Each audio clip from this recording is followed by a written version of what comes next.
Un te mums arī jāpaceļ Latvijā jautājums, vai mēs šādu varam apturēt? Šito mēs varam, tas ir skaidrs, bet vai mēs šo varam apturēt?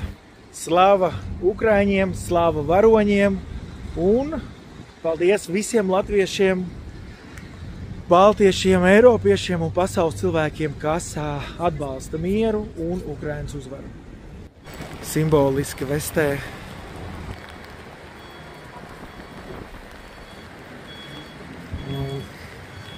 Vēl viens uzspridzinātais, iznīcinātais Krievu ponts. Tas arī ir Krievu rupjākais kļūda, ja, šī pretinieka nenovērtēšana, pontošana, uzzīmēt digitālās raķetītes, kas lido. Un 3 gadus Ukraiņu varoņi reāli cīnās. Biju tur arī tuvāk, paskatījāmies, nodevām svarīgas lietas, uzdāvinājām. Paldies tiem, kas atbalstīja. Un tas ir veids, katrs var līdzdarboties, ir pēc iespējām, bet trakākais ir tas, ka, protams, un mēs arī to redzam, pēc 3 gadiem ir nogurums, un tagad gribās iedot tādu papildus dzirksti, ka tām, ko mēs darām, ir jēga, gan Latvijā, gan Lietuvā, ir vairāki video nopublicēti. Hei, tu tas gan ir milzīgākais dzels sūda hlams no Krievijas, kas var iznīcināt ļoti daudz. Kā palīdz cilvēki, ko dara, vai ar ziedojumiem, vai ar lietām. Un viss tomēr man kaut kā visvairāk aizkustina tieši dāmas aizkrauklē, kas reāli pina maskēšanās tīklus pēc darba vakaros. Tas viss, lai Ukraiņi varētu precīzāk šitiem te visiem pideriem trāpīt un iznīcināt. Tā ir nāve, tā ir Krievija, tā ir nāve un tā ir iznīcība. Un tur nav ko liekuļot un laipot.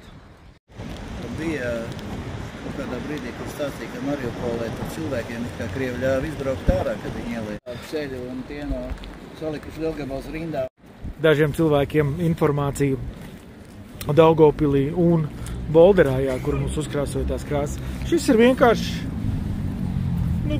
ne to bagātāko cilvēku auto un neatkarīgi no tā vienkārši tev pasaka, ka tu it kā vari izbraukt no Mariupoles, tas ir konkrēti šis auto. Un Krieva armija paņem un iznīcina, vienkārši iznīcina cilvēku dzīves ģimeni. Ciematus, pilsētas, padomājiet paši, tie, kas te dzied līdz dažiem.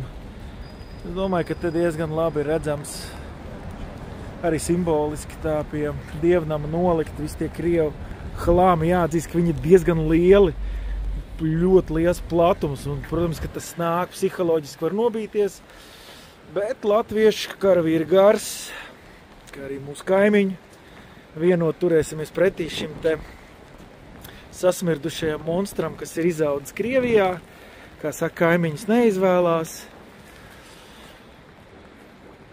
Bet viss tas, kur ir uzspridzināts, uzlaists. Jāatzīmē, tehnika ir daudz lielāka nekā es biju domājis. Viss te izdedz, un tas, kā saka tagad, no būtībā Krievi, agrāk teica orki, tagad viņi sauc par pideriem. Tas viss tas sadedzis un gājis bojā. Kāds vēl tur mēģina mums Latvijā kaut ko iekomentēt tādu. Es tā kā šo atbildi ierakstu tiem cilvēkiem, kas to dara rekur. Te ar visu nodaļu Krievu beigt. Un paldies Ukraiņu varoņiem. Te var atnākt palasīties, apstīties, kur var redzēt, kur ir Marinka, Bahmuta. Kā tas izskatās, izlasīt un šeit atnākt. Apstīties vairāk, kur interesē informācija. Auto ir reāli, būtībā viņš ir uztaisīts tā kā tāds Hammer tipa, bet stipri augstāks, lielāks, ja uz riteņiem jāatzīst, kā vizuāli skats iespaidīgs, bet naids pret Krieviju ir neizmērojums šeit. Tas, ka pateikt ienīst, ir neko daudz nepateikt, bet arī jāatzīst, ka ir baigais tāds Ukraiņu dzīvesprieks. Mēs satikām vienu nodaļu, kas ir policijas specrota sapieri. Jā, ir grūti arī viņiem tieši pašās darbībās, ko viņi veic, bet humors jautrība un vēlme cīnīties, tā nebūtu, es domāju, par kripatiņu nav mazinājusies. Un paldies par labajiem komentāriem, jo sliktie tāpat būs.